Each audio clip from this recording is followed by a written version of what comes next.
Hi friends, మన ప్రభుడు మన రక్షకుడైనటువంటి యేసుక్రీస్తు నామములో శుభాభివందనాలు తెలియపరుస్తున్నాను. ఈరోజు ఈ విధంగా కలవడానికి గల కారణం ఏంటంటే, అనేక మంది మతోన్మాదులకు ఈ ప్రశ్న, లేకపోతే అనేక మంది మతోన్మాదులు ఇది ఆలోచించాలని నేను కోరుకుంటున్నాను.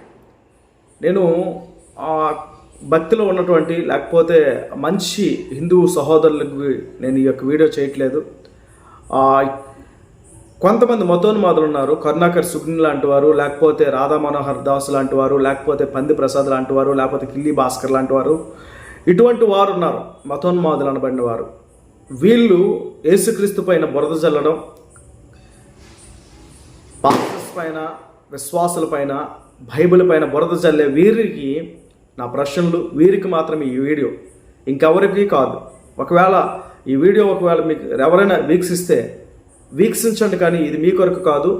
ఈ యొక్క మతోన్మాదులు అనబడిన వారికి మాత్రమే ఈ వీడియో, ఓకేనా? ఎందుకంటే వీరు బైబిల్ పైన బురద చల్లుతున్నారు, క్రీస్తు పైన బురద చల్లుతున్నారు కనుక. అసలు వాస్తవాలు ఏంటో ప్రజలకి చెప్పక, వాస్తవాలను ప్రజల ముందు పెట్టక, అవాస్తవాలతో క్రీస్తును అలాగే బైబిల్ని వీళ్ళు విమర్శిస్తున్నారు కనుక విమర్శకులకు మా యొక్క ఈ వీడియో అన్నమాట. చూడండి, నేను కొన్ని పుస్తకాలను చూపిస్తున్నాను. ఈ పుస్తకాలలో ఏమున్నాయంటే, ఈరోజు నేను చెప్పాలనుకుంటుంది ఏంటంటే, వినాయకుని యొక్క జననము గురించి, వినాయకుని యొక్క మరణము గురించి, వినాయకునికి పెట్టినటువంటి తలకాయ గురించి మాట్లాడాలని ఆశపడుతున్నాను.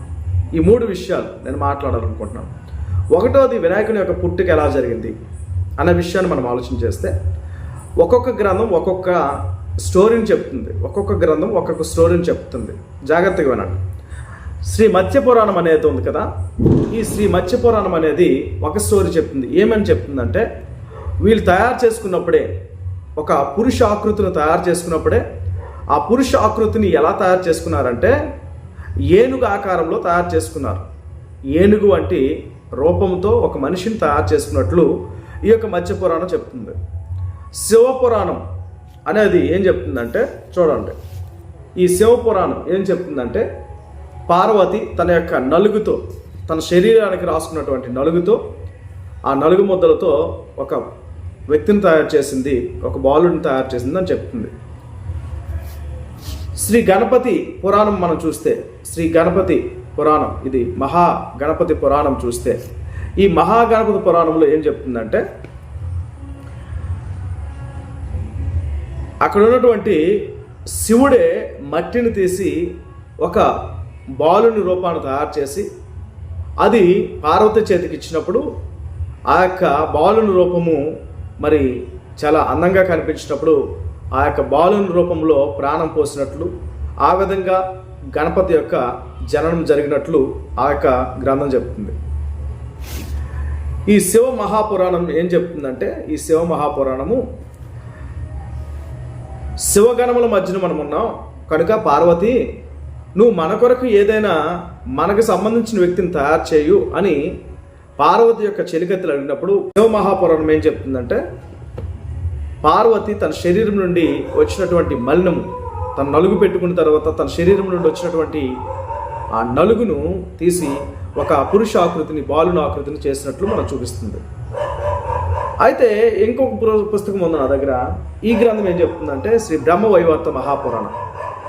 ఈ శ్రీ బ్రహ్మవైవర్త మహాపురాణం ఏం చెప్తుంది అంటే, ఒకరోజు శివుడు పార్వతి ఇద్దరు కూడా శారీరక సుఖము అనుభవిస్తున్న సమయంలో, వారు సెక్స్ చేసుకుంటున్న సమయంలో, లేకపోతే రతి జరుపుకుంటున్న సమయంలో, వృద్ధ బ్రాహ్మణుడి వేషంలో వచ్చినటువంటి విష్ణువు వచ్చి వాళ్ళని భంగపరుస్తాడు.